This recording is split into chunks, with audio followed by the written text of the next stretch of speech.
আছেন সবাই? আজকে ঈদের ৬ষ্ঠ দিন মনে হয়। যাই হোক, আমি কিন্তু আজকে আমার বাবা বাড়িতে চলে যাচ্ছি বলতে বেড়াতে যাচ্ছি। অনেকদিন ধরে আমি ওইদিন আসছিলাম। তো ঈদের ইয়েতে কখনো আমি ১ দিন ২ দিন পর যেতে পারি না। যেহেতু ঘরের কাছ থেকে আমার জামাইয়ের একটু খাবার-দাবার নিয়ে খুব কষ্ট হয়ে যায়। তার জন্য জামাই একটু চিন্তা ভাবনা করি তারপরে বের হলাম। তাই তো বের হলাম। এটা হলো আমাদের ওদিকে আশেপাশে যে রাস্তাগুলো, সেখানকার রাস্তাগুলো দেখেন কত নীরব, অথচ এই রাস্তাগুলো কিন্তু অনেক জমজমাট থাকে। ঈদের বাজার বলতে যা হয় আর কি, মানে পুরা নির্জন হয়ে গেছে। এইসব জায়গা দিয়ে না, আসলে এইসব জায়গা দিয়ে যেতে খুব ভালো লাগে। তার মধ্যে দেখেন বাবা বাড়িতে রিক্সা দিয়ে যাওয়া হয়। এরকম কে কে আছেন বলেন তো? বাবা বাড়িতে এত সহজে রিক্সা দিয়ে যেতে হয়, আমার কিচ্ছুই লাগে না। একটা রিক্সা নিলে, অটো রিক্সা বলেন, নরমাল একটা রিক্সা নিয়ে বলেন বাবার বাড়িতে চলে যেতে পারি। কতটা সুন্দর না ভাগ্যটা! এটা আমার একটা ভাগ্য আমি মনে করি। এরকম ভাগ্য কিন্তু সবার হয় না। বাবা বাড়িতে কেউ হেঁটে যেতে পারে, কারো বাসা কাছে থাকে হেঁটে যায়, কারো একটু দূরে থাকে রিক্সা দিয়ে যায়, আর তাদের দূর দূরান্ত থাকে তাদের তো কথাই নেই। তো আমি এইভাবে, এরকম আমার কপালটা কত ভালো, তার জন্য আমি রিক্সা দিয়ে যেতে পারছি। রিক্সা দিয়ে আসলে চড়াটা কিন্তু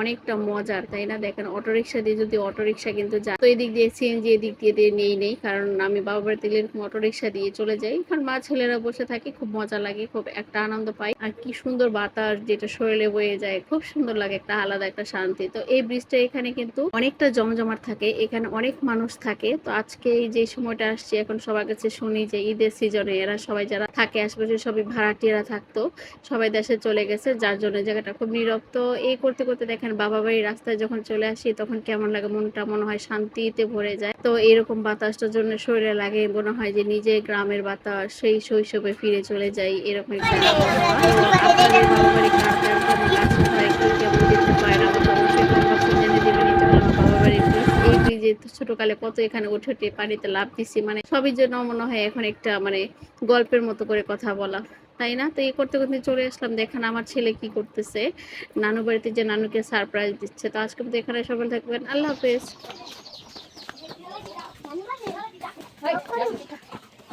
এখন যাও, ওই না পরে যাও। কি করছে? কি আছে? বলো গো।